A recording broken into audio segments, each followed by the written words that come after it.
right, welcome to the third episode of the Back. New Ogden Cinema podcast. This one's sponsored by Pacific Northwest Beer because I live up in the Northwest.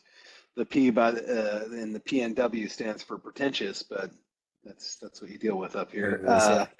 Yeah, but yeah, we had a lot of great feedback from the first two episodes, and our number one fan, Chad, man, that dude does not disappoint. Like he's always Uh-uh. got good questions and is the cheerleader that we've always looked for. So for the rest of you dozen fans and hmm Chad, thank you for still watching.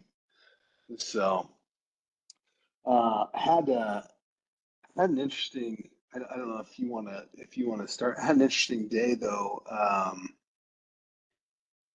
Yeah, it's more of the same, but I like to try to take advantage of webinars, especially free ones, because everybody wants a dollar, and I ain't got one all the time. And none of us do because we're independent filmmakers, right? Yeah. Um, but I attended a Slam Dance put on a thing about distribution of films today, and I thought it was really interesting. And luckily, it was a time that worked with my schedule, so I was able to attend it. It's it's interesting. There's Slam Dance has hosted a couple of events lately that I've like gone to online. The big focus for them right now is diversity and inclusion, and they like the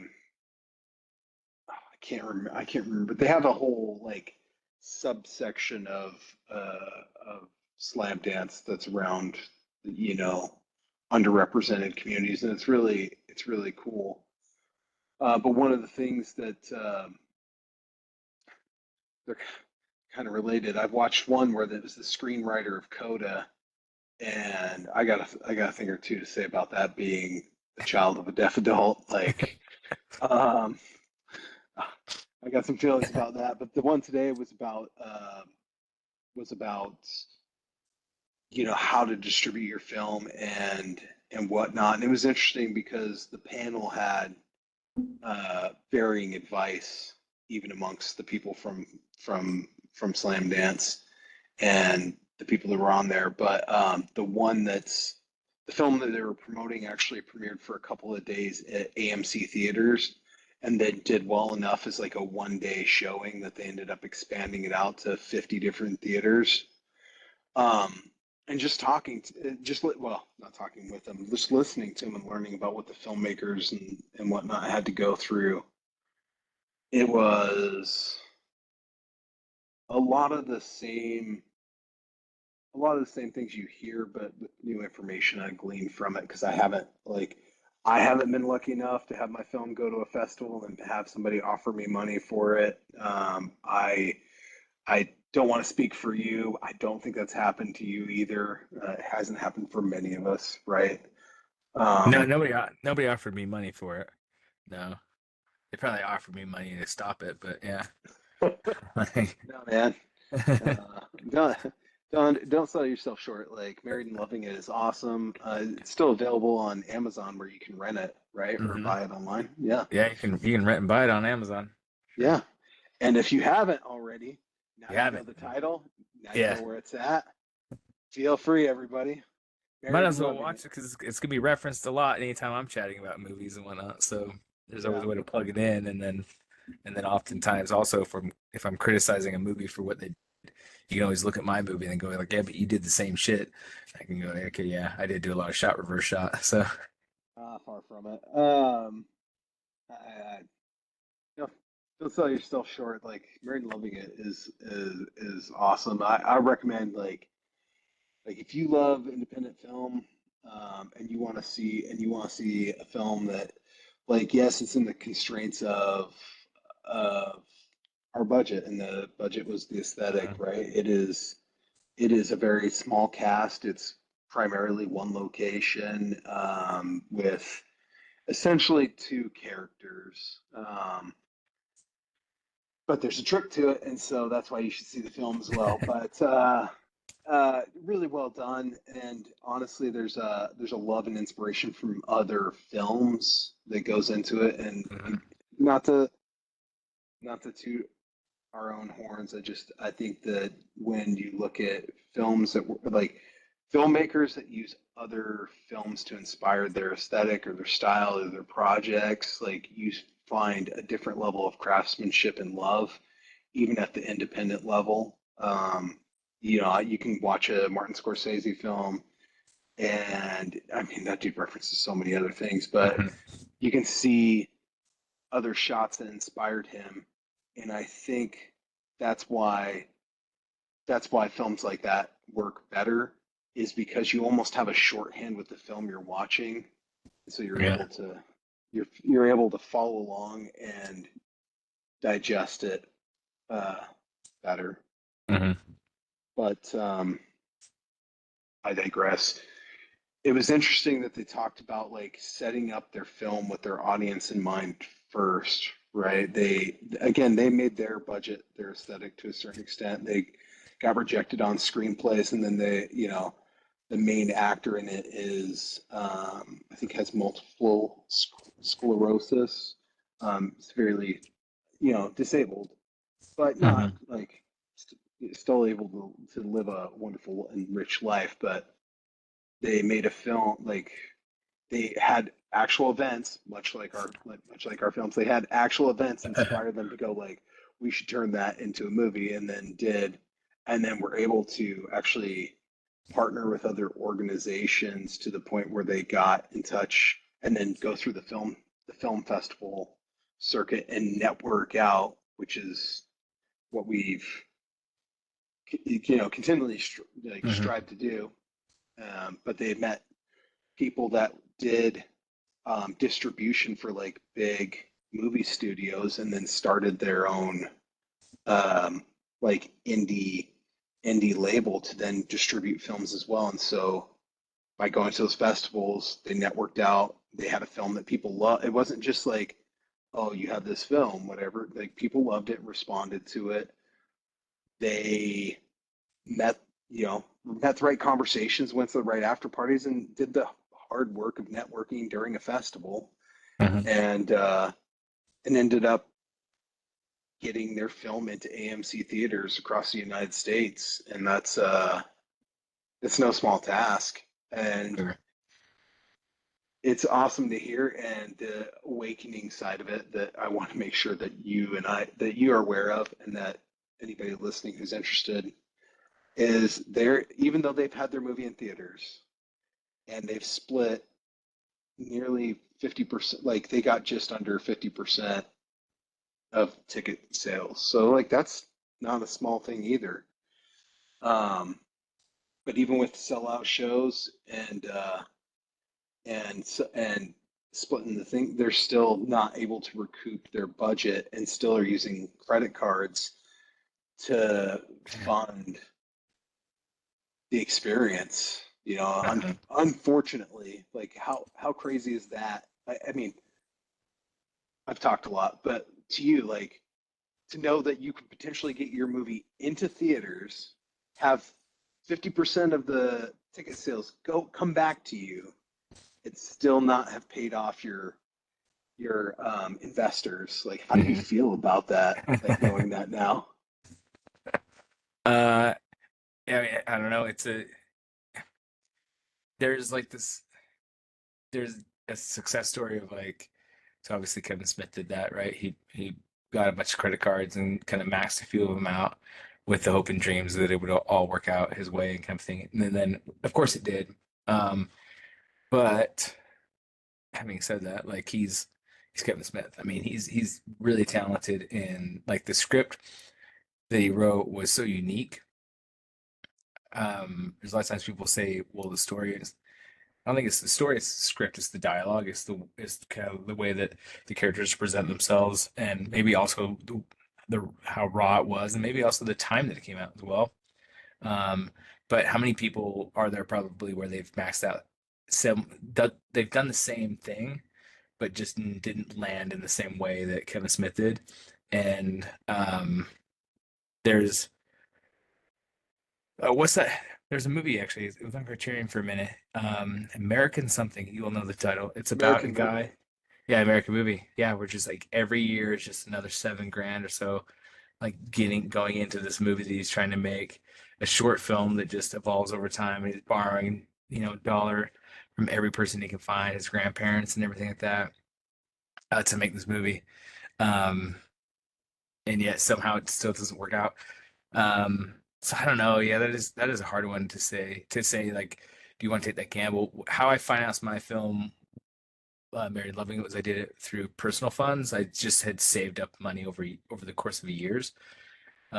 I saw on the master class I took. I when I took it, but I listened to the master class by Werner Herzog, and his philosophy was like, if you have to work a dead end job day in day out for 10 years to save the money to do it, and he's like, are you going to make a movie or not? Because he's like, if that's what you want to do, you're gonna work that 10 years of a job.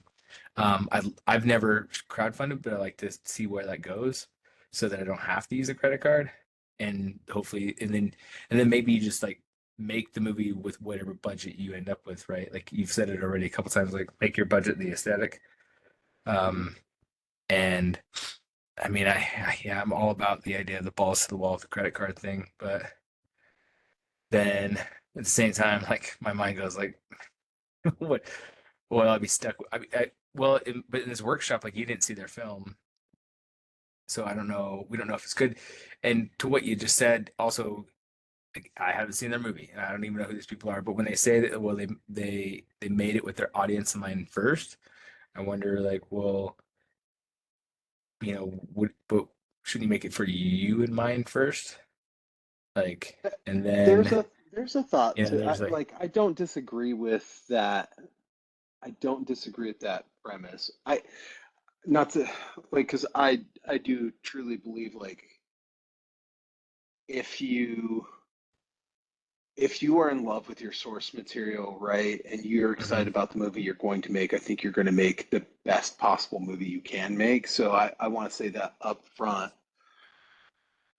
And I think the however is this the life of being an artist and because it is a like starving artist indeed, right? Like until you're mhm. making it, you're not, right? You can you're still an artist, but until somebody starts paying, I'm never going to be a director or a writer until I get paid. Until then, I'm a filmmaker because I'm doing it all, right? Yeah.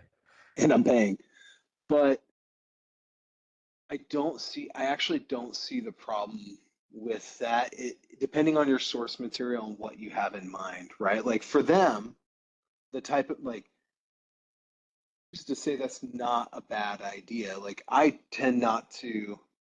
I'm going to jump back and forth a little bit because it's semi-related. But the whole Coda thing, watching the like, I Hmm. actually read the script for Coda, and I still have not been able to bring myself to watch it. And we can get to that a little later. But like, you can't tell me that like they didn't go into mind with telling a story about deaf cult. You know what I mean? Like you have a Hmm. built-in audience to build out from. Like Yeah. the audience is, you know, potentially deaf people who are traditionally underrepresented in cinema, Mhm. right? Um, their families and friends. And then from there you can build out to a different audience, right? Like I mean, Coda won did it win Best Picture or Best Screenplay? It won I like an think it did Academy win Best Award, didn't Picture. I know it won Yeah. awards. I think it did take Best Picture that year. Yeah, and so like it, they definitely found another audience, right? But I think Hmm. there's something to be said, like if you have like okay, like if I'm making a horror film, like I know who the audience is for it. Like Yeah. I'm looking for horror Yeah. enthusiasts, right? If I'm Yeah. making an action film, like I I know if I'm making an action film, like more than likely I'm gonna go in with the 80s, 90s aesthetic in mind. And so I'm looking for even a type of action uh, action film junkie that's not like looking for the Michael Bay 85 cut Hmm. type. I'm looking for somebody who's more like Commando, Mass Destruction, John McTiernan, like Yeah. um, I filmmaker. guess, yeah. I guess what I meant was like n not to. not to go into it with the audience in mind where you're trying to just please the audience and not necessarily please yourself. And I would almost say like the way that you're saying like, oh, I'm going to make a movie that's kind of has that Commando, Cobra kind of feel to it. To me, and like knowing you, it's like, yeah, but you love those movies. So like when you're saying Right. I'm gonna make it for that audience member, it's like you're gonna make it for you Yes. because you love it and you just know that there's other people who like it. It's not to say necessarily against like a niche like audience in the sense of like Coda, or like when we shot Married and Loving It on an iPhone. So there's the idea is like I'm going to go to these like film festivals that are only iPhone focused. So there was an idea there too. Right. Um, I just mean like you and I've seen plenty of independent cinema where they're trying to be something that they just don't have the budget to be yet, and Yeah. they're lacking like um some type of inherent enthusiasm. Even if it doesn't mean the movie has to be hyper, it's just that it's like it's like they're telling a spy story without really understanding spy stories or something like that. Like where they're like kind of like I think you said it a second ago, like Scorsese makes a movie, but he already knows the language of the type of movie he's making, so we already kind of know it. We're in. And I Right. think we see a lot of indie cinema where someone's trying to do this action film, but the movies that you reference, the movies that I reference, they're not on that same level. They're not referencing those movies. They're just kind of going like what they saw on TV just recently or whatever, and assuming that like shaky cam and shot reverse shot's the way to go, kind of a thing. And whereas, um,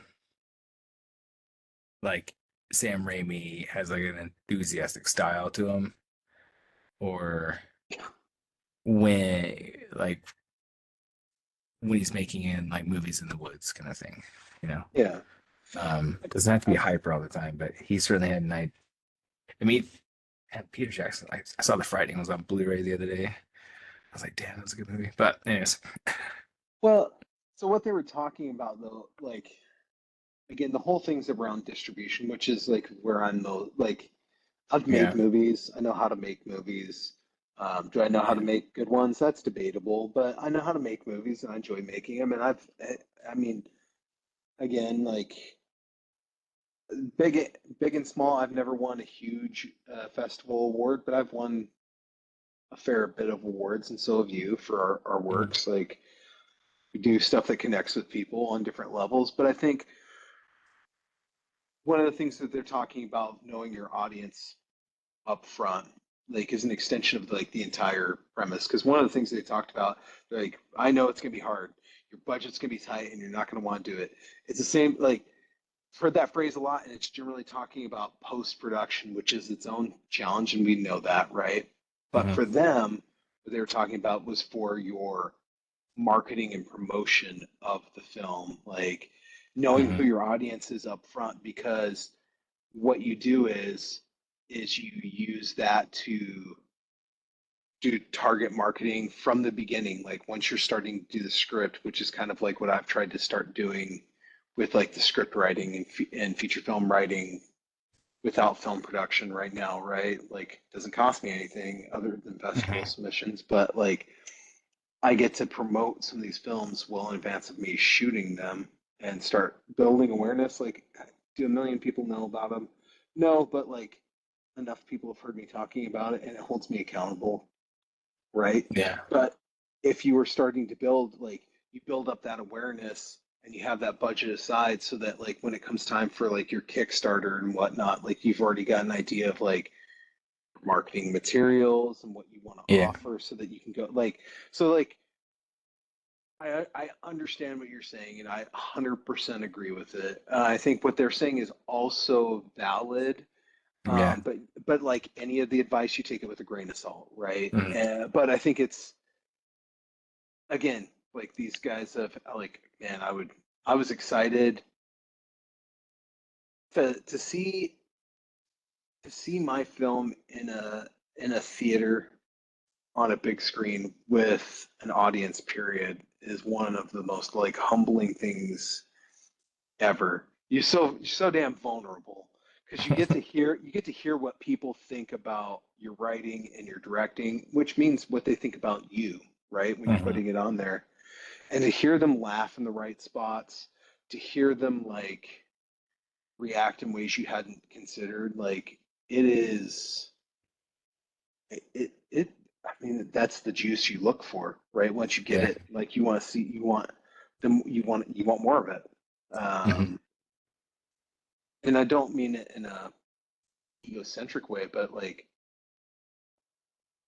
I mean, it's humbling, like, and it's a great thing because that's my goal with art is to connect with others and invoke feelings one way or the other. And so anyway, that's a lot of the advice. I mean, to know that they had gotten their film into AMC theaters across the states, and still have to work hard and network out and put it on credit cards and continue to work on it. Hmm. Like that is it's a continuation of the thing that I keep hearing in all these, and I think it's the thing that separates those who want to succeed and actually be filmmakers. Is like at the end of the day, Hmm. we can make them, and we do, but it's going to be work. And then after it's done, actors kind of come and go at the indie level. But for Hmm. us, like we still are stuck with it, and for them, it's reassuring to hear these guys talking about how it took them a year to do post production, right? Funding and Yeah. everything else. Yeah. Um, but I usually won't look at my phone, but I need to find out what the name of this is because I want to like they're promoting it and whatnot. But I think that's and it's inspiring to me. You know what I mean? So Yeah. I think that others should just know that you need to work. I mean, I when I went to Slam Dance in in Los Angeles, the screenwriting clinic, one of the things that people are like, I just didn't know that it would be this much work. I'm like, yeah, it's supposed to be like it kind Yeah. of never stops. And if you want it bad enough, you keep working and you don't get disheartened by it. The Hmm. movie was called Good Bad Things, by the way, and I mean it's really cool that like to see like it's not unachievable either. You know what I mean? Hmm. Like networking out, finding the right people to talk to, and then making friends and learning. Like it's one of the reasons why, man, it was embarrassing, but I made sure to like talk to some of the festival programmers because I do really appreciate being invited to like some of those events. Because I mean, Yeah. not everybody's invited, to be Yeah. honest. So that I even got an invite, I was humbled uh, to be to be there too. Like, and so I just wanted to let them know I was grateful and talk to them. And I think that's part like those conversations. Like, did it lead to something this time? No, but if I keep going and I keep getting inspired and keep submitting work, when won't it? Like something Yeah. could happen. And Hmm. I've Yeah. fired my soul. So again, like that's kind of what I learned and wanted to share with you and anybody who's interested that's listening, especially Chad. But what do you uh, what do you think about that? Hmm. Well, no, I guess I see what you're saying. I must have just kind of jumped to my own conclusion of what that meant when they were saying like we'll make the movie for the audience or something like that. So I guess I kind of just I jumped to a different conclusion of what they were maybe speaking of. Something where like an audience is we've I don't know. I find out that I guess I'm harshly critical of other independent filmmakers if they if they make something that's just kind of generic, then I get kind of like that I get kind of irritated or um well because you have to sit through it, right? You have to and especially at a film festival and so I guess I was just kind of judging harshly. Now, when I say that the irritation part, I don't express that to people, of course, out loud. Um, but as we're talking, just kind of you and I Yeah. and Jad. Um, so, but I see what they're saying, and then, but there are some other filmmakers that I've met that have done a really good job with their promotion post, doing doing the initial work. And it's something that we've kind of always struggled with a little bit. Not to say, sorry, not that we struggle, it's just it is a learning curve in that sense. It's also a full-time And job, like yeah, just to promote a film. yeah, just to sit there and get on the gram every day and like just keep kind of like keep doing the extra push and the extra push and the extra push. Um, and there's I was having a chat with my wife Brandy, who's also a filmmaker, and we were kind of talking about like before the pandemic, after the pandemic, kind of Ryan and the type of filmmaker that I am. And what happened was is right before the pandemic, I'd finished up Married and Loving It, and we had submitted films to festivals before. Sure, we would make a short film. There's a year where you and I made, I think, 11 short films between us. And like one of us did five, the other one did six, as far as like short films that we directed, but we produced collectively, you and I, 11 short films out of that year. And that doesn't include like what else the other projects that we were working on at the time. Um, and we'd submit to festivals. There was a time where, in order to even get onto IMDb, you had to submit to a IMDb qualifying festival Hmm.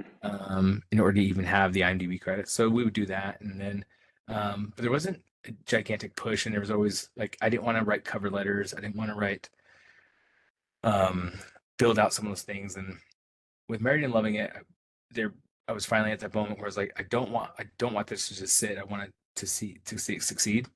So I'm going to kind of like throw the flies against the wall, see which ones stick. I submitted to so many festivals over, and you have to budget for that, Yeah. as probably anybody else does. Like you have to also have to factor in the budget for your film festival stuff, right? And then, um, so I wrote cover letters that were if you were a festival in Utah, and I'm in Utah, so it focused on that filming in Utah. If it was an iPhone film festival, I focused on that in the letter. And then I had just kind of like this is if it's playing anywhere kind of a thing letter. And I added cover letters to the 110 something festivals I submitted to. Um, and we didn't even get into all of it. I mean, we made it into 30, but the thing is that the 30 that we got into though, like we won awards, it was screening around the world. Like there was just a different feeling towards it and a different way of like standing off of it where I can then say, okay, well, I'm a award-winning filmmaker. Right. And then when we go to make like the last couple shorts that we've done, my latest being Ancient Evil Frankencock, like I shot that a year ago, and it was available for a short time, but I've been playing the festival circuit this entire time for a full year now, almost coming up at the end of October, and there's still probably 40 festivals I'm waiting to hear from. But in the Wow. meantime, I think I submitted to 30, or sorry, I submitted to like 75, and we're at like I still have like 30 or 40 that I'm waiting to hear from because now we're coming into October. And um, so there's a lot of ones that will get rejections and there's ones that will get acceptance into. But yeah, that process of just promoting that one short film has gone a long ways. But in the meantime, there's been best film, best horror, audience award, best editing and things. And so I really found that like the filmmaker before the pandemic. Oh, sorry. Then the reason why that's kind of iconic is because Married and Loving It I was supposed to travel the world with it, but then the pandemic happened. So everything was virtual. But through that experience, though, I also met a lot of other filmmakers from different parts of the globe that I still connect with. Some who I, some of them who I ended up doing podcasts with, and which is more than I was doing before the pandemic came around. So like really having a film, having it in the festivals, networking with people over there, building and growing those relationships has absolutely helped. And then also having like where I just put a budget into the film festivals, and then yeah, you promote it for a full year, even like the short, I just promote it as we go when we get the laurels. And every time we kind of go out and people you meet with, they're kind of always like, "Oh man, congratulations on everything you're doing." I mean, there was a moment where I posted um, I went to Los Angeles for fun, for vacation, and then I did a tour through the Academy Award Museum, and they had a thing where you could like hold an Oscar and then take a little photo, video of you, whatever, right? So I just did that, and then on Oscar night last year or this year, sorry, um, I just posted it, and it was like ah, little something something things like that. But then there was a series of moments where people thought I was being serious about that. Like I walk into restaurant or bar downtown and people would say, "Oh man, congrats on your award," and I thought that they were talking about just the other stuff I've won awards for. And then through just two sentences, they're like, "Ah, it's crazy. I got like an Oscar," and I'm like, "Oh, it's like I didn't win that. I won the other thing." But the point that I'm trying to get at is that but because we budgeted for just X amount to go out into the festival world, win or lose, kind of a thing. And there's like, I mean, I gave you the Married and Loving It number. Like, if there's 100 festivals and we got into 30, that's 70 rejections. But those 30 wins, though, were exactly what I needed or 30 like official selections and then several wins and whatnot are the things that I needed in order to have another platform to stand off of and go like, hey, if you're gonna play ball with us, we're gonna win, or we're gonna make something that's like different or out there. Like it's not just gonna live in the obscure YouTube world at whatever kind of thing. And I think the last couple of shorts that I've put together, we've done a lot of different things like that.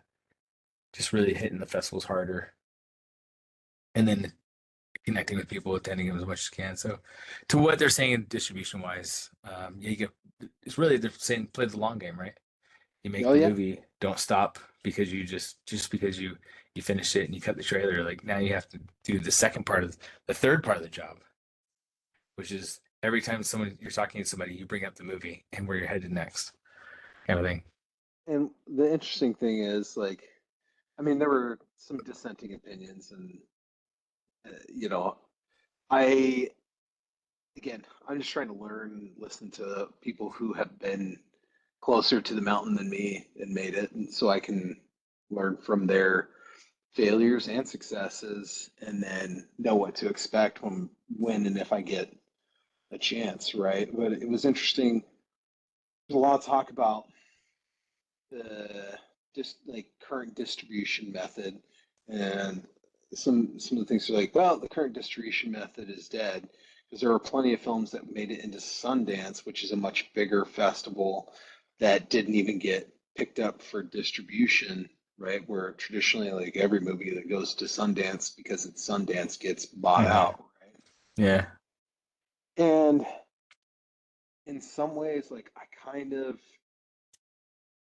I think we may have said this one in the previous ones. I do feel a little bit like this might be a different turning point where like the barrier to access high end filming equipment is cheaper than ever, right? Like um, you can spend about $3,000 and get like a couple lenses and a really solid camera that shoots 6K footage, which is better than what we can broadcast on any TV, right? So it's already like future proofed for I mean $3,000, like is it a lot of money?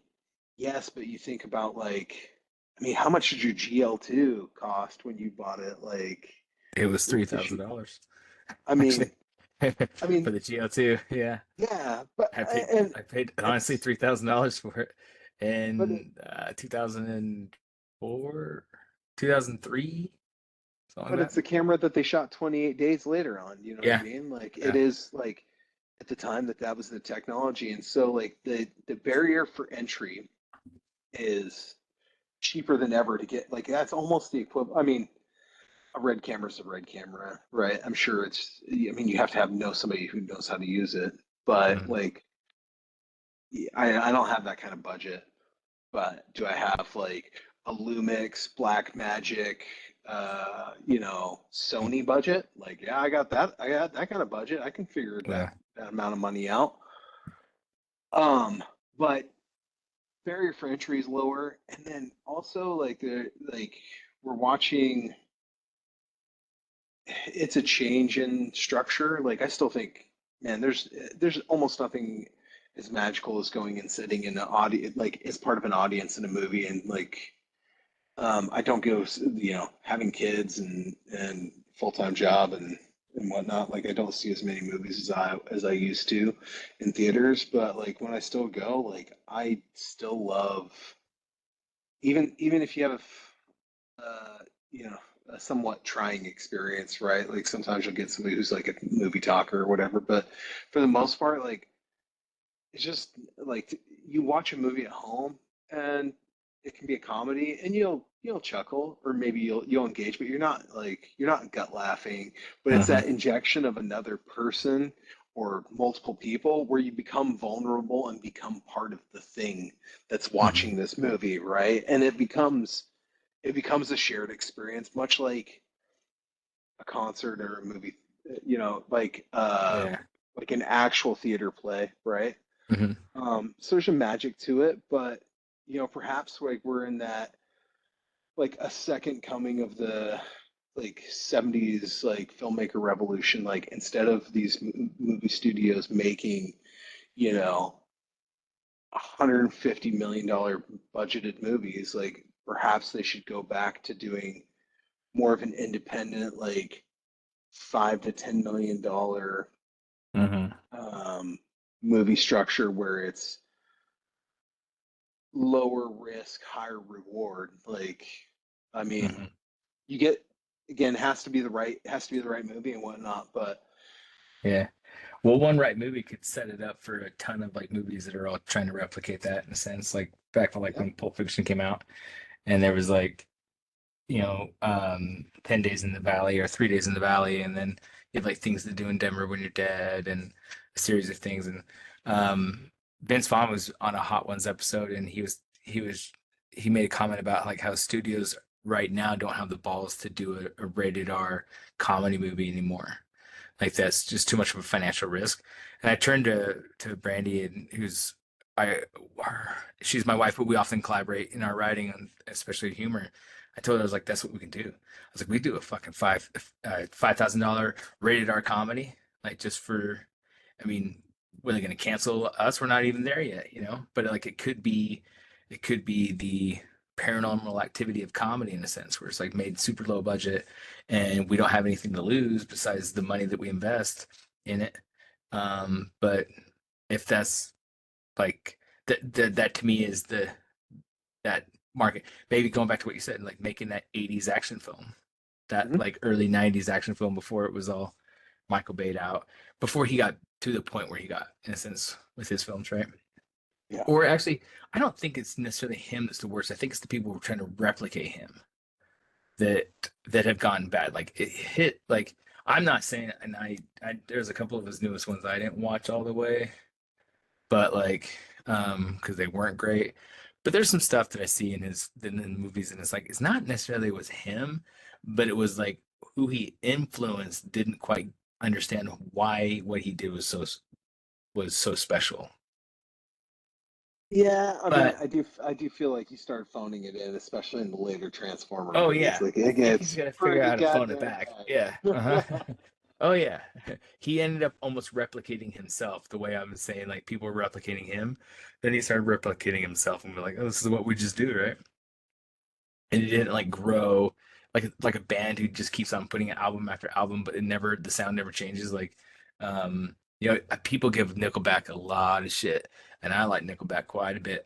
I like that, but to a degree, I also understand because even with by the time they're doing the Photograph song album, like it did sound like the album before, and they recently like 8 months ago put out a new album. And I was like, all right, new album, I'll give it a shot. And hit the button, and man, they did not learn anything different from what they were doing on the other stuff. It sounded like the same shit.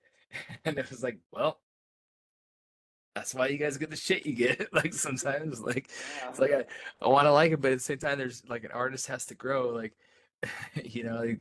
it's like Scorsese doesn't has more than just gangster movies, right? Like Yeah. he has a plethora of other things that he's done.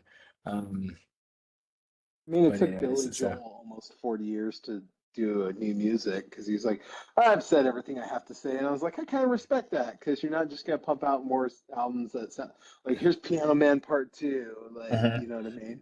uh-huh. But 40 years later, apparently he had something to say, but it was only a song. So I guess that's, but Yeah. I don't know. I feel like we're in an interesting time. And maybe why it's also in mind is like, yes, like, audiences are reacting different. Like audiences still turn out to movies like Deadpool Mhm. versus Wolverine still made plenty of money.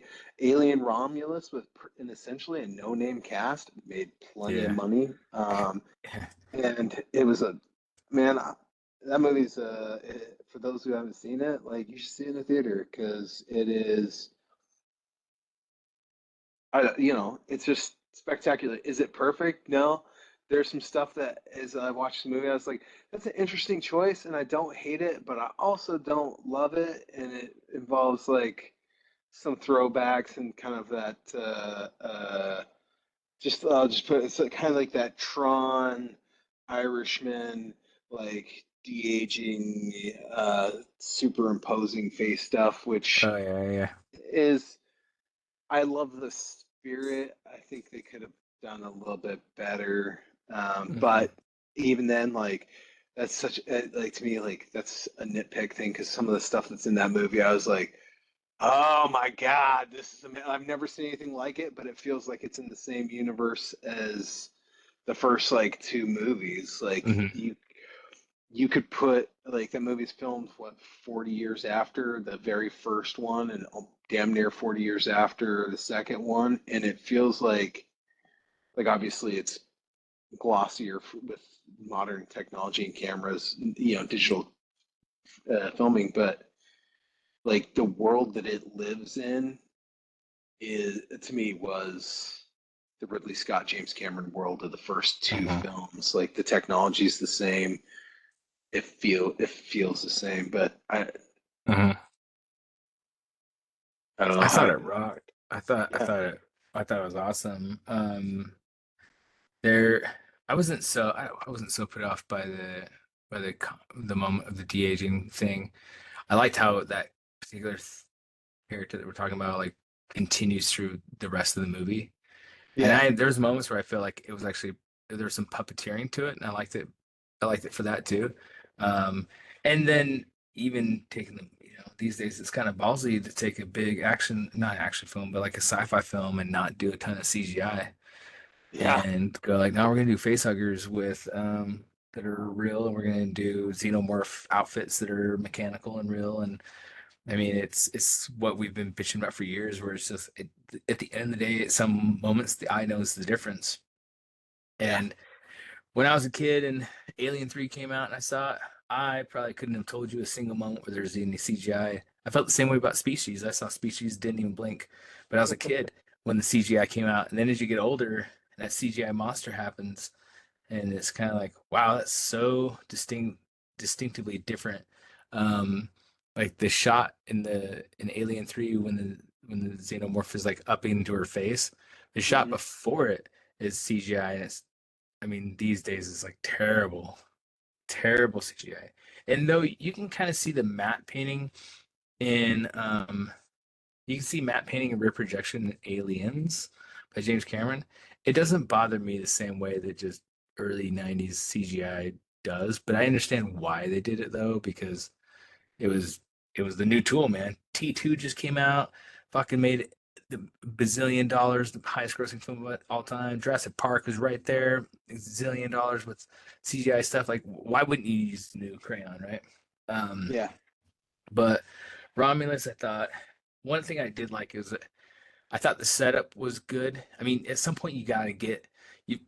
We all know the basic story that each one of them are gonna have. Like a set of people somehow end up with the stupid alien shit, and then all hell breaks loose, kind of a thing. Jurassic Park kind of suffers from the same concept. It's like somehow a bunch of idiots end up on that island with the dinosaurs, and then all hell breaks loose. So you have to figure out a way to like juice that up just a tiny bit. Um, sometimes they can crash land, and they already and like in Alien 3, sometimes in Aliens, it's like I do like how they're trying to convince her to go back, and she continues to say no, but she's kind of pinned up against this wall of like she has a nightmare and it's almost like it's not going to end until she just finishes it, kind of a thing. So that makes sense a little bit more. But I thought the setup in this one was good. I thought the setup was like we're going to take off, blah blah, and they kind of get there by the characters get to where they're at by almost like a mistake, and then you have that other character that you're talking about, this the CG that has it's a callback character, and I liked how he was delivering some of the stuff, and I also liked how he was also that same villain character that he was from the other movie. Yeah. And And it's don't get me all wrong, Wayland Corp, you know. I don't hate it. I just Yeah. didn't love that part. Like I there's a lot like and like I even said, I feel like it's nitpicking a little bit to comment on it. It's just like this some of the things they did in this were like were I mean fresh. It's just like I mean it's the same guy who did the Evil Dead remake, the first Hmm. one. And one of the things I liked about it, and I feel the same way about this, right? Like he didn't give us a shot for shot remake of Evil Dead, which is what a lot of people would do, right? Yeah. But he took the spirit of the thing that we all know and love and then said, that movie's great. Here's what I would have done. And Hmm. it's just, I mean, it is a thrill ride as well in a different way. And because it's not a shot for shot remake and there's a different level of danger, like, and having seen that movie, then I'm like, wow, this guy is like all bets are kind of off. Like his Hmm. films are dangerous. Like you see a dog or a baby in it. Like I don't know if I'd get too attached to it. You know what I Or a mean? pregnant woman. So, yeah, I don't know if I don't know how attached I'd get, but Hmm. like yeah, it's I really dug it, and I guess it all it all comes back around because I feel like as much as people like cinema's dead and this that and the other, it's like it's just things evolve, right? And Hmm. there was a time where it was the studio system, and then the studio system went away, and it was the auteur era, Hmm. right? And then the blockbuster era came in, and the auteur system died. And then now it's Hmm. like the sequel system. I mean, it's funny to I show my kids movies, and then they'll be like, "Oh my God, that movie's so good! Is there another one?" It's like they didn't need to make another one because this movie was good enough as it is. Demolition Man just rocked as it was, man. Yeah, yeah. Yeah. Well, Now, is yeah, there a part of me that would love to see, like I said, oh yeah, yeah, I'd watch it yeah, now, but yeah. I mean, there's been the idea of the sequel is like we're not in the first generation that's had like the sequel system kind of stuff going on, and you can look at like a moment where like there are like five Dirty Harry movies, and there's like 5 to 7 Death Wish movies. Like, so I sometimes imagine myself like I was in Entertainment Mart the other day, and I was walking past the Jurassic Park section. In fact, I'm this Friday. Um, the what theater is it in Salt Lake? I think it's the Salt Palace, but um, they'll play a movie and then they have a live orchestra in the pit to do as a, to do that. And we've seen Casablanca in there, and then this Friday we're gonna go see Jurassic Park. We're gonna celebrate our anniversary and check that out. Um, with a live orchestra of Jurassic Park. We saw Star Wars Force Awakens at the same place, live orchestra, and it fucking rocked. And sadly, people were like walking away, like the end credits happened, and people were like leaving, and it's like there's still 4 to 6 minutes. It's credits, but it's still them. It's a live orchestra playing the Star Wars song. Like, that's part of the show, right? But what I was gonna say, I don't remember, but I think. Well, one of I never sequels. So we kind of so I wonder sometimes about like being that like I never thought that we'd see like a Ghostbusters 4, hey, let alone yeah, a 3 or a 3, let alone a 4. And then seeing like I remember when it was Jurassic Park was basically done, and then all of a sudden they did like a fourth, fifth, and now a sixth, and I haven't seen all of them. Um, but I wonder if as you're speaking, I thought for the first time ever, I thought, what if when you see like when you see a comedian, let's say like somebody who's high up there, the tickets are X amount, and when you see somebody like lower down and they're playing it like Wise Guys, the tickets are X amount, and I know they already do that now with theaters where certain theaters are, you have like your $3 theater, then you have like your other theater that's charging, 12 bucks or whatever. But I wonder if they would if certain movies just cost different. even though they're opening on the same weekend. But this movie, so a big Marvel movie is $12. You want to see the Marvel movie? You can see that. If you want to see Robert Downey Jr. doing that juror drama with Robert Duvall, that's like $7.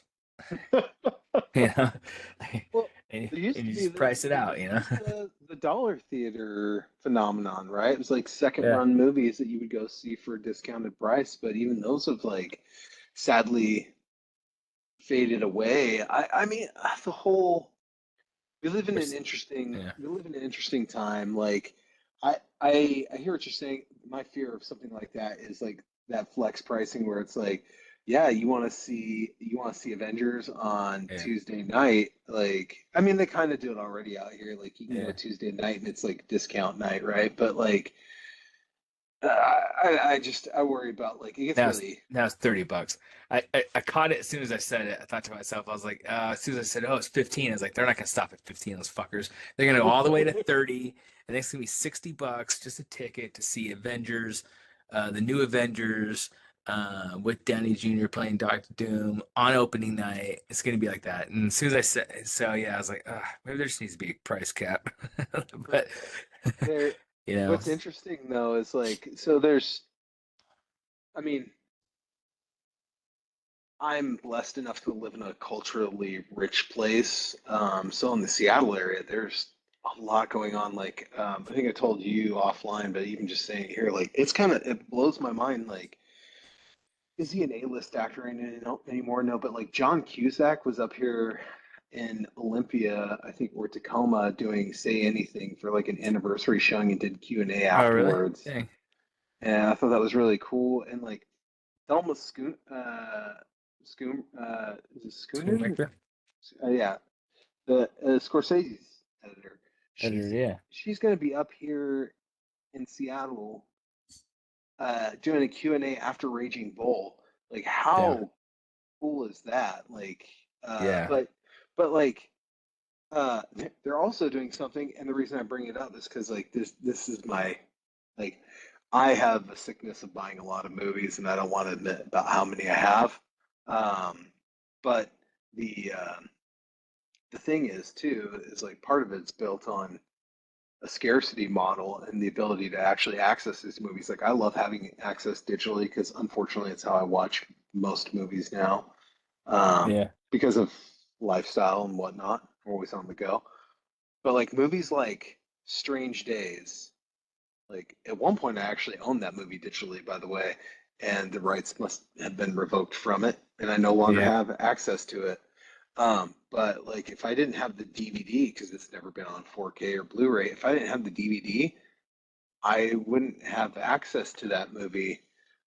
Which is that movie perfect? No, but it's kind of a shame that that movie is lost to time because it's an underappreciated movie for what it is. And honestly, it's like Catherine Bigelow made a hell of a movie, and it kind of anticipated a lot of things that are relevant now, Yeah. right? Yeah. As you're talking, as you're speaking, I'm looking up. Did I lose it too? I'm gonna be fucking pissed. You probably did because you probably used the same thing I did, but like, Wow. yeah, Damn it. yeah. So what? So there, I also bring that up because Seattle is doing a like film dissection of Strange Days, where they're going to show the movie, I think, in clips and talk about it like scene by scene from a filmmaking perspective, which is cool. But it's $100, Oh, and I mean, for what it does, that's not bad. But it's kind of sad that like, in order to see a movie that I actually really enjoy, I might have to spend $100 to see it. Like that's kind of a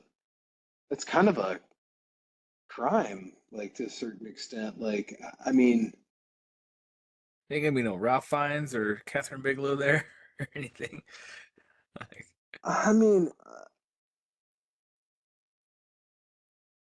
I don't know. It's my fear of the digital world, right? Like I started to embrace it more, but like I also don't like the thought that like some movies like I'll if I had lost digitally after I got rid of the physical copy, I'd be fine.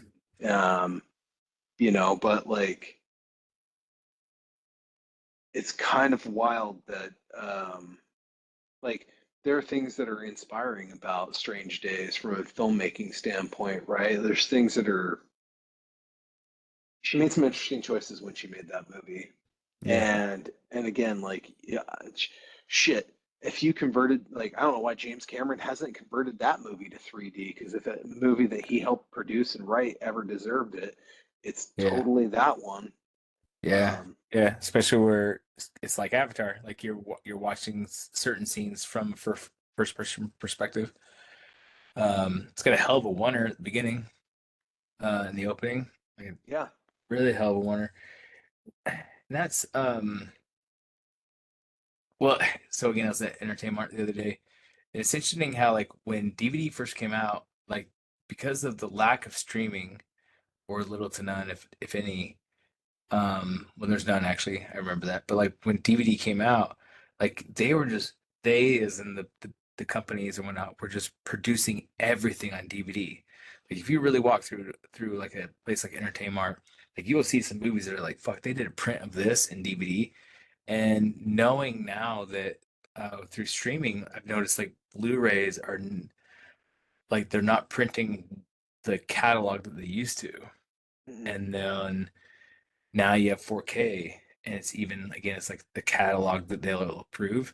And I've wondered that with DVD, it's like at some point, it's like this DVD might be the last piece of this movie, or my hope was is that you could buy them digitally, but shit, if you convert Strange Days into digital using a legal system that they had, where they was convert your DVD to digital, and then they could just take it away from you.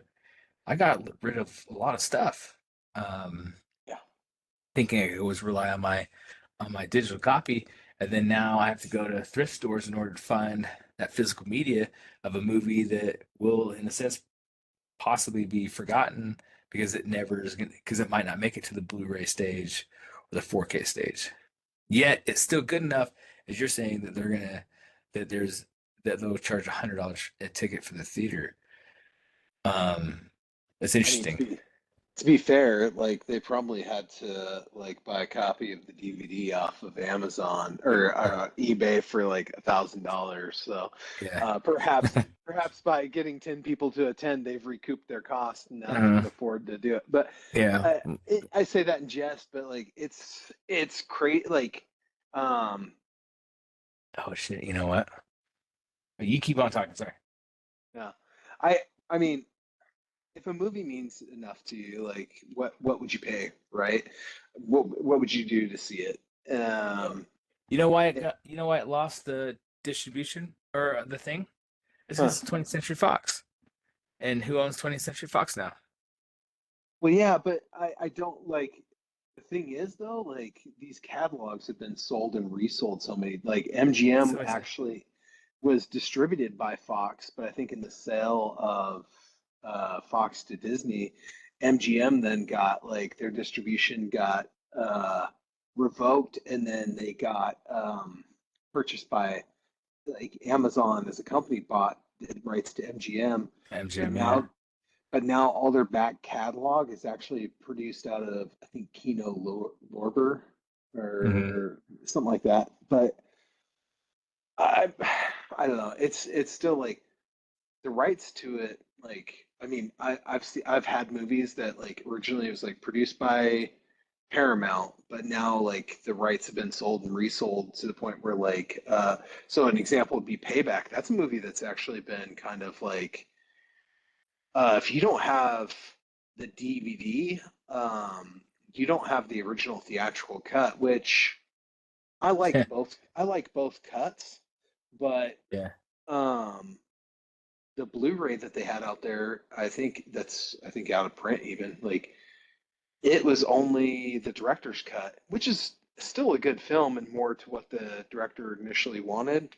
Hmm. But I won't lie, like I'm a sucker for like the whole third act with Chris Christopherson Yeah.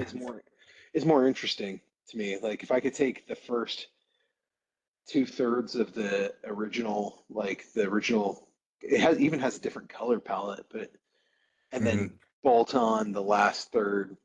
with that. It's just it would be, I don't know. I like them both. I've watched them both and I have them both, but like I'm lucky enough to have both cuts because the first cut has also been like not available digitally, and I think at one point like it was produced by like the original disc was distributed by Paramount, and then like Hmm. since has been distributed by Warner Brothers, and I think it's just like as these movies are cycled, Yeah. the distribution gets funky, and then it's I think part of the reason like um, is potentially also like song rights is probably a huge challenge with these movies Oh because yeah. streaming didn't exist at that time.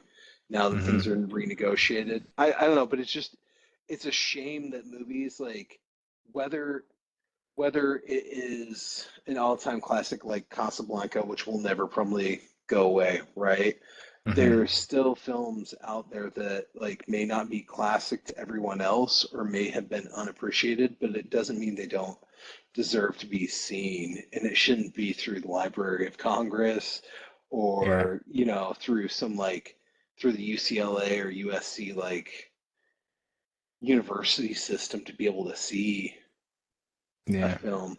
Well, Um, well, if anybody wants to see Strange Days, you just gotta yeah, swing by my house because apparently I never got rid of my copy. So bastard. I'm pretty sure I didn't either. I hope I didn't, but I'm gonna have to go look that up because yeah. I've been thinking about that movie lately.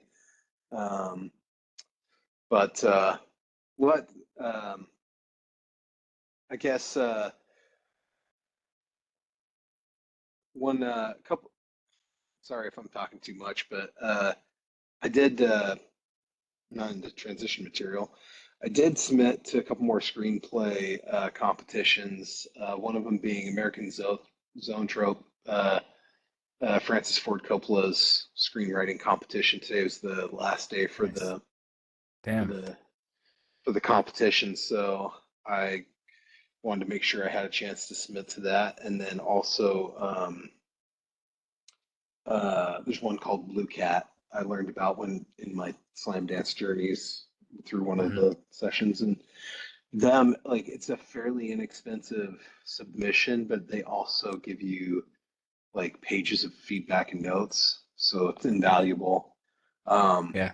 I won't lie, it's been interesting because I haven't had the same amount of luck with my new script Edgewater that I had with Obsession. But again, I'm going to bring it back around to audience. It's a different type of film, and there's less like it's more of a musical drama, right? Where the music Hmm. is natural because it's about a rock band and musicians. But there are not as many like yeah, I can submit it to feature film regular submissions, but like Obsession is more thriller and horror, so like there's so many niche festivals that I could submit to that Yeah. it was a lot easier to find places for it to have success. And it's been slower going, but I still feel I'm really proud of what I did. So Nice. hopefully I'll be able to film it too. It's just Yeah. got to get the capital to do it. So, but those That's are it. yeah. It's nice. Well, on our end, mentioned I think in the last episode, we put together we call it Convicts and Chocolate. It's a parody of Con Air and Forrest Gump. I'm a producer and one of the story editors on the thing. Um, BJ Wimpy, who's the star of the show, is also a producer.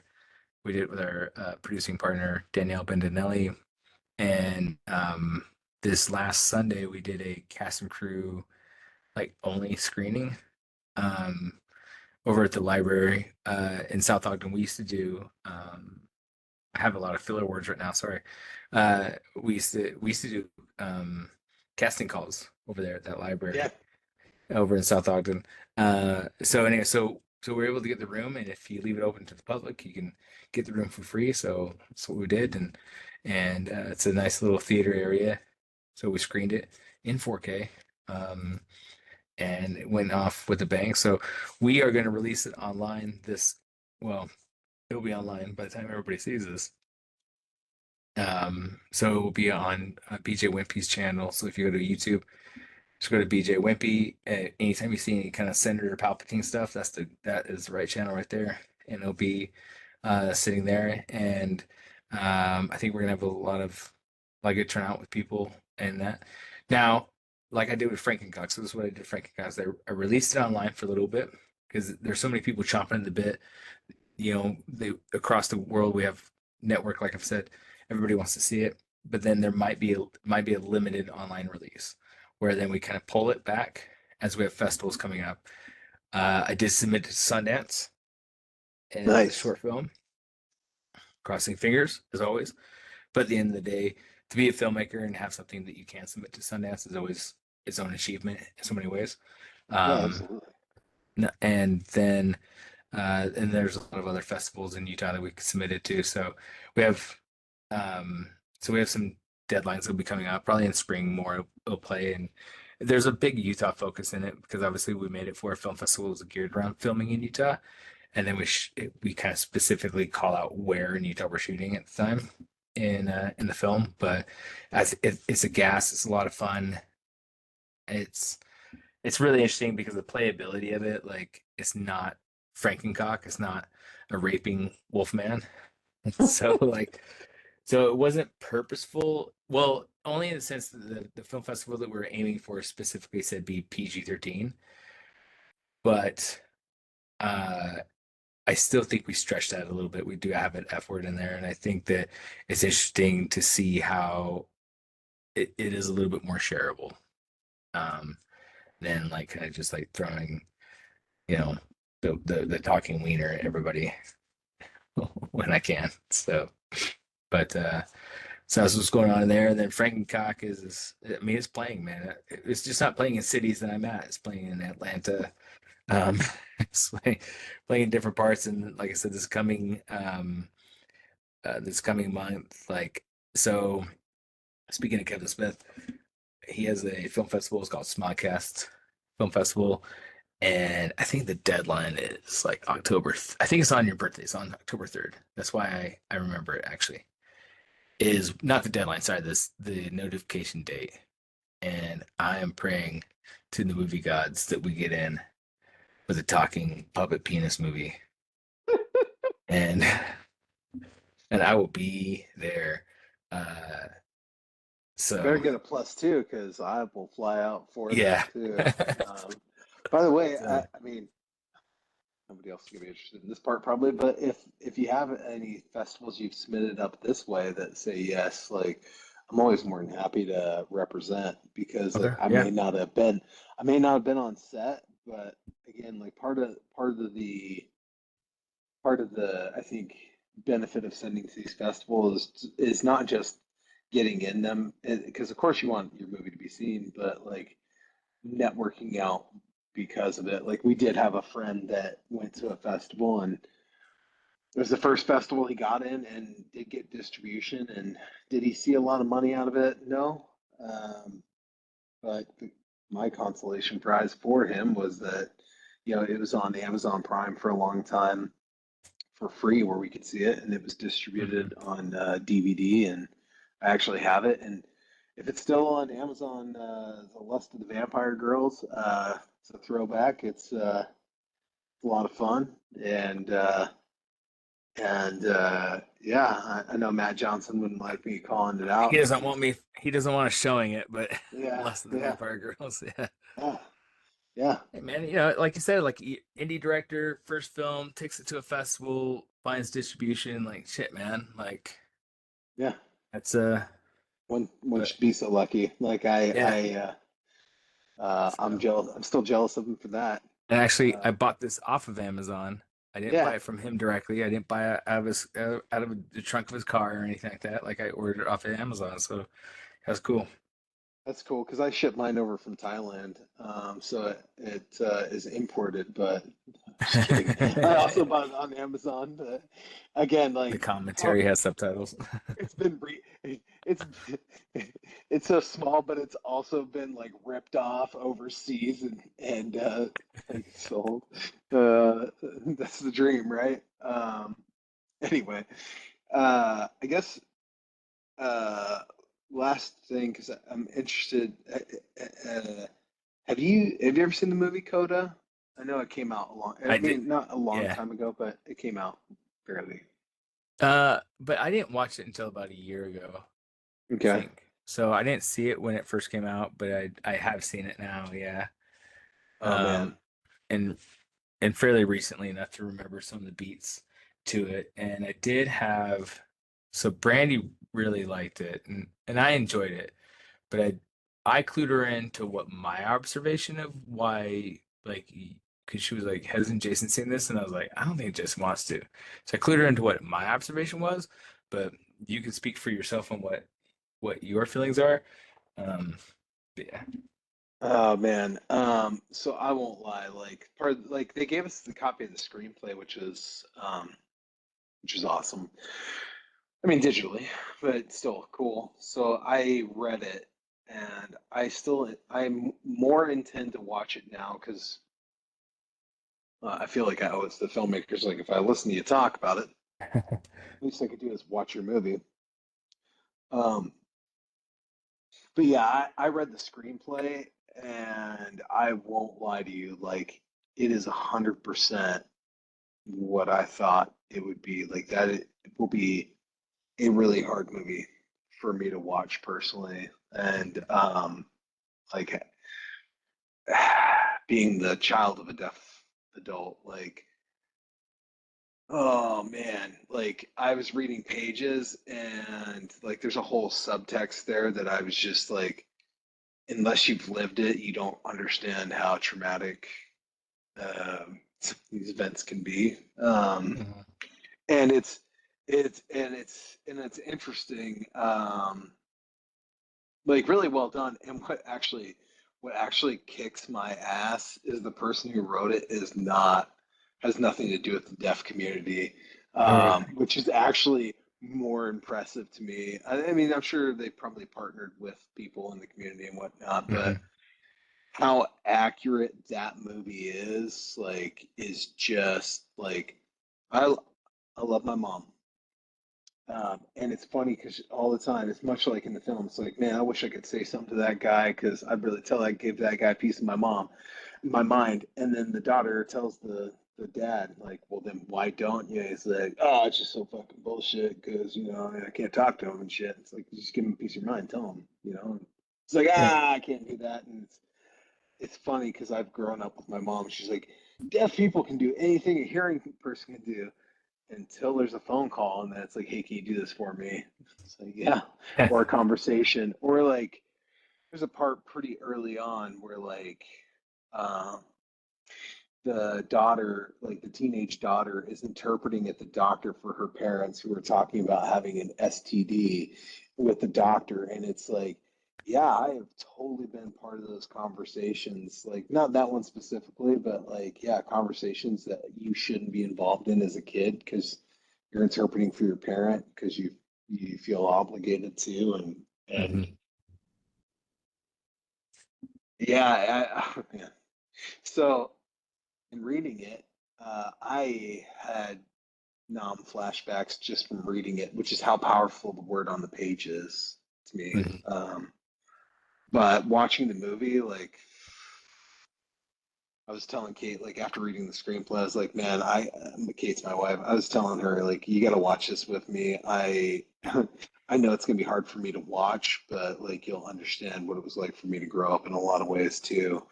And it was interesting because we did breakout groups and whatnot that were hosted by Slam Dance. Like they had the screenwriter come on, then they did breakout groups where they talked.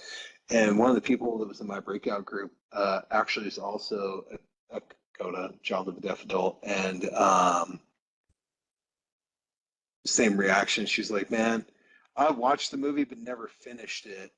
until today and then spent like 4 hours crying. It's like, yeah, see, I don't know if I'm ready for that level of commitment. Like, I like connecting with art, but the whole reason I have never watched that movie is like, it is so.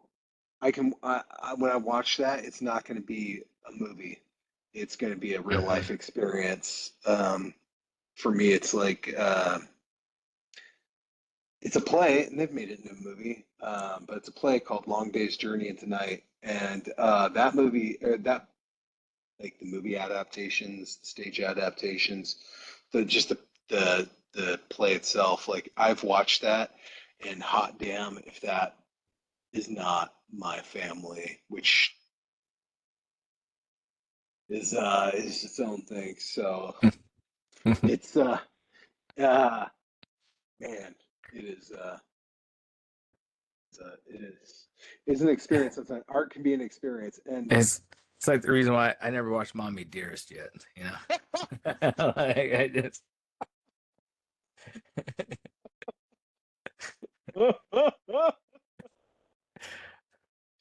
certain things. It's like, yeah, yeah. I don't know if I need to see so much of the drama part of this one. yeah, when you've lived it and you have your own flashbacks about Hmm. something, and not to, yeah, I know people are kind of can be uptight, so just understand I'm not disparaging Vietnam. I'm just one phrase, but it's you have flashbacks on your trauma, Hmm. and I'm pretty sure having a few of them in my family and some in yours too, like I think it's a very apt description to say now I'm flashback myself. Hmm. But anyway, um, yeah, man, I you tell Brandy, I've yet to see the movie yet, but I've read the screenplay, and I am going to tell you for a fact that movie is going to put me through a rain of emotions that I just don't know if I'm gonna have to be in a good mood afterwards and probably Hmm. watch some like skate fail videos and watch people like some jack. I'm gonna put on Jackass afterwards is really what's gonna happen, so I can like come out of this horrible depressive funk of Hmm. seeing Coda. I just wanted to share that with you on a Yeah. personal level. No, from just my knowing you and observation, and I did see the movie, and I was like, yeah, there's a lot of very close things that I think that we'll touch on. Um, and one of the things that it has that's different is that because it is around the deaf community, um, we've we've there's 100 movies, 1,000 movies maybe that are about like a drunken father kind of a thing, and a strange relationship between um children because one of the parents is like well drunk or something like that. I mean, fuck, even the newest Lethal Weapon, not Lethal Weapon, sorry. Though I would love if they made a new one. But the well, not a new one, sorry, part five. Um the new like Beverly Hills Cop 4, Axel or whatever, right? Like they can't help but to add the character of the daughter, and she's estranged from her father, and he wasn't around because he was off fighting crime and shit. And so we've kind of seen the estranged parent kind of a scenario, but always for some kind of like random ass reason. Not random, but it's just like, oh, so my job was too tough and things like that. And in this case of Coda, I feel like it's just not it's not even I feel it just has not tapped into concept storyline that's been brought up. And so I could see how that would be like, yeah, it's the one movie that really hits this issue and it sticks with your upbringing compared to I could watch like Nobody's Fool where like Paul Newman was like a drunk and that's why he like never hung around his child all the time, or like Affliction by Paul Schrader and whatnot. It's like we've a couple of us had that drunk parent kind of thing, you know. Um, I just haven't seen Mommy Dearest because I haven't seen it. But I remember seeing American Beauty. I saw that with my mom. I remember thinking to myself, and my mom was like, oh, Annette Bening in that movie. Like, and I was like, that's you, fucker. Like, what are you talking about? Like, what are you Oh man. surprising us with here? Um, but yeah, when you get to it, I guess, like, So, you and I have spoken about it, how like there are movies that will, if they make you laugh, that's part of the emotion. If they make you cry, not cry, sorry, they make you afraid or scared, that's part of the emotion, right? That one I think does hit on a couple of moments that you've expressed, and but I think it is, however, the only one that I know of Yeah. that does it. But I haven't researched it, but I can see how it's been a thing Yeah, I mean, for I've you. seen other movies about deaf culture, and there are some other good films out there, but um, I don't know. In reading it, they're like, it's not my natural state, but I almost feel like I'd be interested to make a documentary in some Mhm. ways, and that's like I like narrative filmmaking much. It's much more interesting to me. Um, but that's a subject I could go down. And I'll be honest, story for another day. I was just curious, like, I was, you can tell Brandy she was very much up my ass about I should see that movie because I would dig it the most. And I'll tell you right now, when I watch that movie, I will be living out a lot of fucking family trauma that I've repressed, and for good reason. And yeah, just reading it, uh, I won't lie, I was getting pissed as I was reading it. It was so well done. So getting I, frustrated and yeah. depressed. So She probably yeah. meant that you would. She probably meant that you would get it the most. Mm. I know it came out as like dig it the most, and it probably came out as like, oh, you're gonna love it. I think she meant just like, oh, you'll find it so personable, and which is also like the reason why you don't want to watch it, right? It's like the one She's time, also she's an optimist as well. Like, let's yeah, be fair. So she'd probably be like, "Oh, you'll like it," and then love it. yeah. And yeah, But I think I'm gonna watch it once and be like, "That was a really well made movie. It made me feel things that I'm gonna just stuff back down into that right, shelf of yeah, anger in my those chest and feelings I'm having bottle it up." back in the box. I mean, it's probably the same reason. Like, there's plenty of times where, it's like I've only seen Passion of the Christ like one time, but I really liked it. But nobody wants to watch it with me because we have to go through the whole death and kill thing of Jesus Christ, and it doesn't even matter if these people are religious or not. They just don't want to go through all the violence. I'm like, yeah, but that's the movie though. And No, or the good Schindler's thing is List. Like though, I could watch Schindler's List on a coffee break, man. Like, what, you guys ready? And so many people are like, ah, that movie is just so depressing. It's like, yeah, the events were too, but anyways, this is Steven Spielberg's version of it. Let's go through that. Like, you know, yeah. just Passion of the so Christ, I can't wait to show it to my kids for the first time and be like, this is what Jesus did for you guys, and then have them be shell shocked. I'm gonna give it like, I'm gonna yeah. wait till Xander's like 10, so I'm gonna give him a couple more years, and then I'll just finish shattering those illusions of childhood that I'm smashing down one by one. Um, I actually, yeah, I have been wrestling with the idea because of the historical importance of Saving Private Ryan, because Mhm. I idolized my grandfather, and he was in the invasion of Normandy in the, so there, man, that's a heavy movie for a lot of other reasons too. But they've asked me about World War II. Like they touch on it briefly in high school, or not high school, in school in their social studies, and which is funny because there's always a subject that you and I think both agree on this. Like we always wanted to learn more about that era of American history, and it's like we spent 6 weeks on the Civil War, and then we spent one day on World War One through the '60s, and they were like, Yeah. "Yeah, that's it."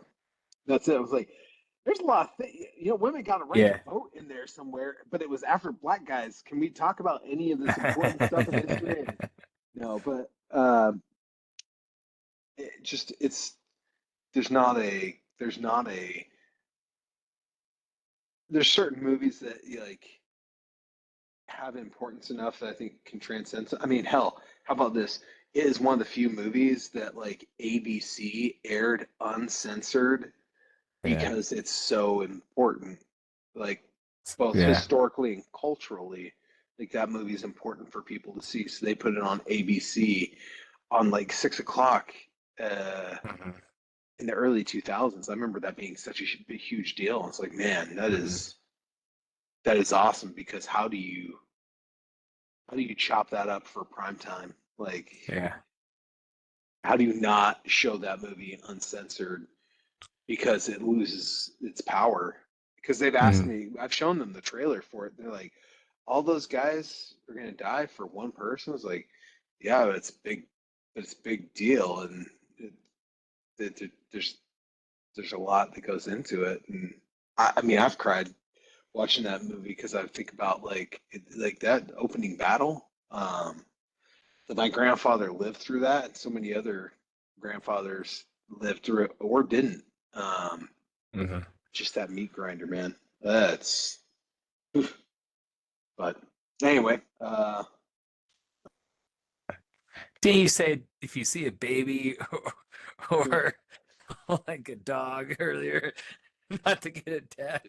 yeah, Hey, you see a yeah, veteran going on that goddamn beach, you don't get attached to him, man. You no, just, just because our fathers fucked us over, Ryan, and let us watch whatever we wanted from whatever age, does not mean that we're making the same choices with our kids. Like, I like I've shown them things outside their age level, and there's times where oh, I've justified it, and I don't think incorrectly. Like, and maybe we end on like this topic, and then, yeah. but like, it's like if I'm comfortable enough to take them to Marvel movies, right? Like, there's a lot of stylized violence in those movies, in DC too, and I mean, and I don't mean like Joker. I mean like Aquaman and well, Flash is much more adult, but you know what I mean. Like those movies are there is a lot going on, and the movies of Thanos, like there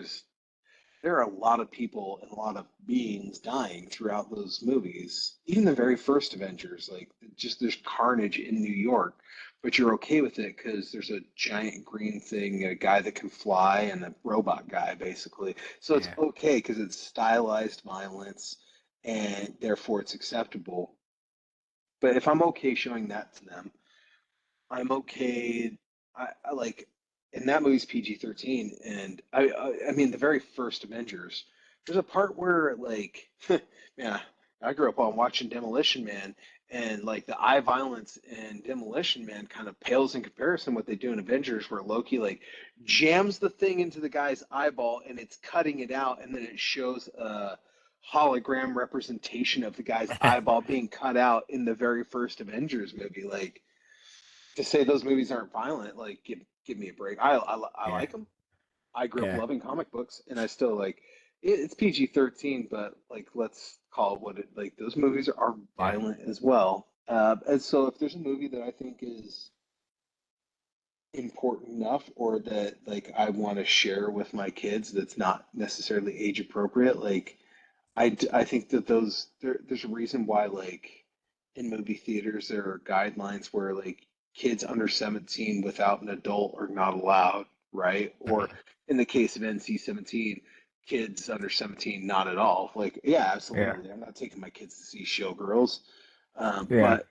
but but um like Saving Private Ryan or even Braveheart, like there are things in there that are historical, and also it's just a really those are both really well made movies. Gladiator, Mhm. like to a certain extent, they start asking me about World War II. I buy them books about it, but they learn through videos. Like that's their generation, right? YouTube Uh-huh. is how they learn. So why wouldn't I?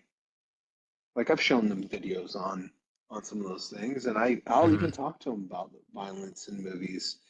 Um, but hell, uh, there's, we watched, God, I can't remember. Anyway, it doesn't matter. We were watching movies, and it was like my son was walking around. I was like, guns are destructive. And he's like, what do you mean? And so I found like videos on YouTube of like bullet test footage going through dummy bodies where they're like made out of gelatin, but they have the organs Uh-huh. and it shows you the damage it does. Like that's what a bullet does to a human body. Like it is not this cute thing in Western movies. I think we were watching a Western.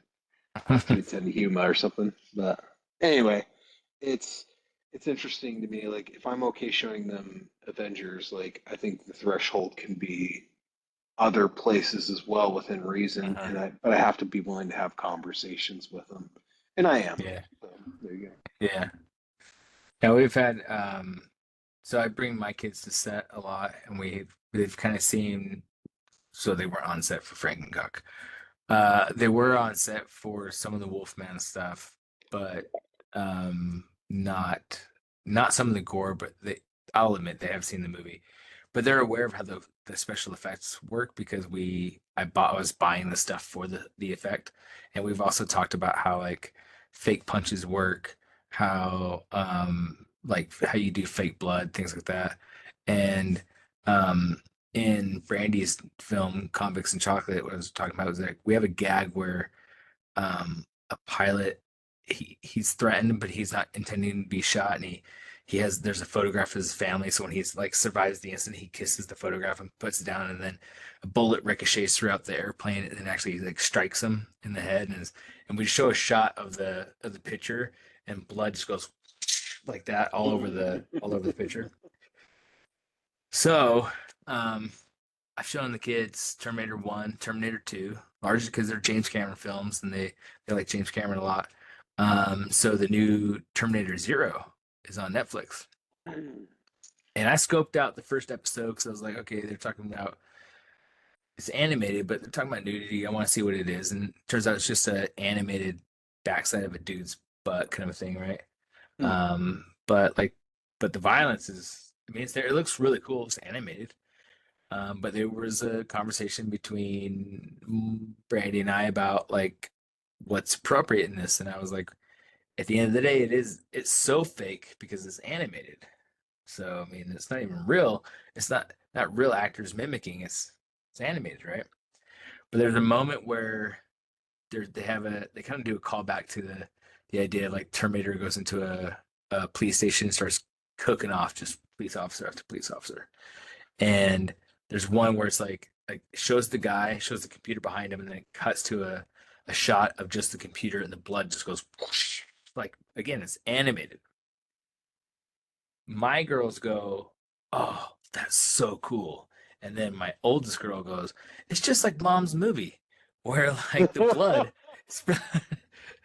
And I'm like, yeah, exactly. Yeah, yeah. It's like they did the same thing that was done in Brady's film. So they get a little bit of how like the magic trick is working in front of them, but also at the same time get invested into it emotionally.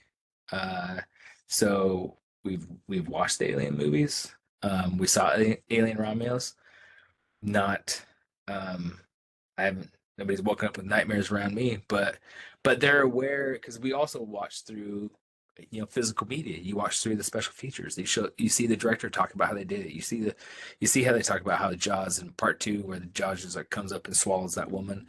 They see the conversations that the people are having, and then they have filmmaker parents, you and I, who are like showing them the magic behind the camera, like how like even like in Terminator 2 when Arnold like pulls his arm off like to reveal the robot arm like in Terminator 2 we talk about how they do that effect where it's like his real arm is here and then the other arm is there, right? The mechanical one. So I don't know, and then yes, I I'm taking a guess here, man. I think that they'll be okay. with but like as you said it's interesting like if I was to have the debate with somebody else, yeah, when they it's like yeah but Marvel films are there has to be conflict and fortunately in life the reality is that we have conflict in our day-to-day lives. Conflict could be with the barista at Starbucks, could be with your boss, but there's also conflict that's like real big life things that are going on. And these stories, oftentimes, what might be a big green guy or something like that, but the story sometimes is like a person who's doing something that they kind of don't want to do, but they do it courageously in order because it's what's the right thing to do or whatever. Yeah. And sometimes saving the day looks like that. Um, so I see it that way in the sense that like still the moral story of the what would you do if you if it was a kid who was like, you have the story of a kid who's going through the woods and a wolf was following him for the next 10 chapters. That's a danger. That's real danger. And how that character evolves in their thinking is also a danger. Like Home Alone is like there's the danger that's coming down the street. What do I do? Do I fight or flight? Like what am I going to do? I'm going to stay. I'm going to defend my home. And then through comical hilarity and violence, he saves his house, right? But he has the courage to, and we all kind of go with that. I'm sure you could make that argument for a Marvel film. Character Doctor Strange was a thing. He didn't know what he was going to do. Blah, blah, blah. He's not the hero who's ready for it. Boom, but he has to. Saves the day. I think. So I, that's my I argument just on the kid I scenario. think that PG-13 also, like, I mean, the last good Die Hard movie was PG-13 when it was in Yeah. theaters, and it pushed the envelope, and to a certain extent, like I feel like the envelope continues to get pushed, and that's fine with me. Like I don't mind it at all. Yeah. But I pick and choose. Like I'm not showing the kids Salo, but No. I've showed, And I agree with you but on the Showgirls. Yeah. but like showing them something like Bullet, right, with Steve McQueen, Yeah. like Oh yeah. or like there's time to like watch other movies if they're still interested to hang out with me and they get a little older and want to do stuff. Like there's plenty of other movies to share with them, but like there's stuff where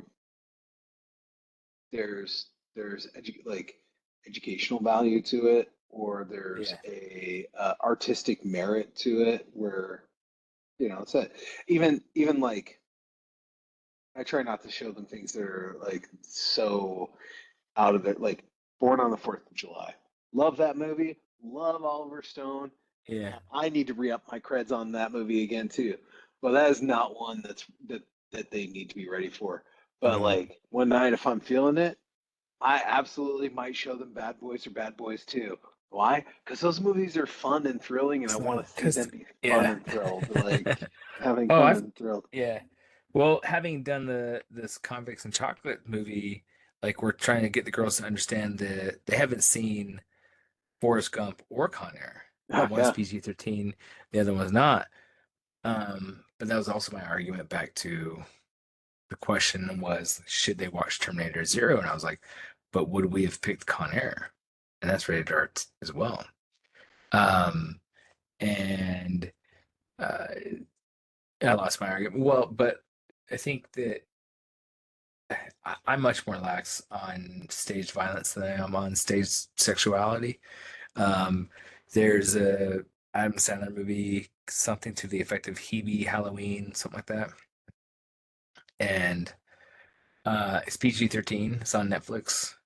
Hubie Halloween, something like that. But his mom, his character, the mom of the movie, wears a T-shirt that says "Boner Donor," I think, or something like that. It says "boner" on it, and I've been asked like, "What is that?" Like, ah, shit. And then if you watch Hocus Pocus, it's like, "What's a virgin?" The whole movie is like, "We need a virgin," so you have to like. It's like I'd much rather just watch some, watch some, yeah, I'd much rather go down it another doesn't have route. sexuality. I don't have to explain Commando. Like, kids, you're Yeah, gonna love this yeah, story. Watch this. exactly. Look, Simple we just gotta concept. take a pitchfork He's to the that guy's father. Yeah. midsection. He's the father. She's the daughter. They kidnapped her. He's on his way. Simple. you know? Yeah. Remember when I said I was going to kill you last, Sully? That's right, Matrix. You did. I I lied. lied. Oh man. Well, on that note, hope you guys enjoyed the episode. It's don't take yourself too seriously. Don't take art too seriously, and You watch bought me this. Commando. Yeah. You bought me this. I When I, if I had yeah. enough money, I would buy one for every household in America because I'm going to tell you right now, that movie will make you a better person. That movie will make you believe that Arnold Schwarzenegger could be a colonel, let alone one that can smell somebody coming downwind. And then watch him take on an army of people in a very uber realistic fashion while carrying Yeah. 200 pounds minimum of ammunition and Yeah. weaponry and grenades on him. So, yes, every if you're an American, you owe it to yourself. You owe it to Ronald Reagan. Ronald Reagan, that's probably his second favorite movie after Rambo 3. All right. But thanks for listening. Like, subscribe. Continue to listen to us. Rant about and love filmmaking and films themselves, the art of it, and until next time, you got your homework. We'll hear you next time.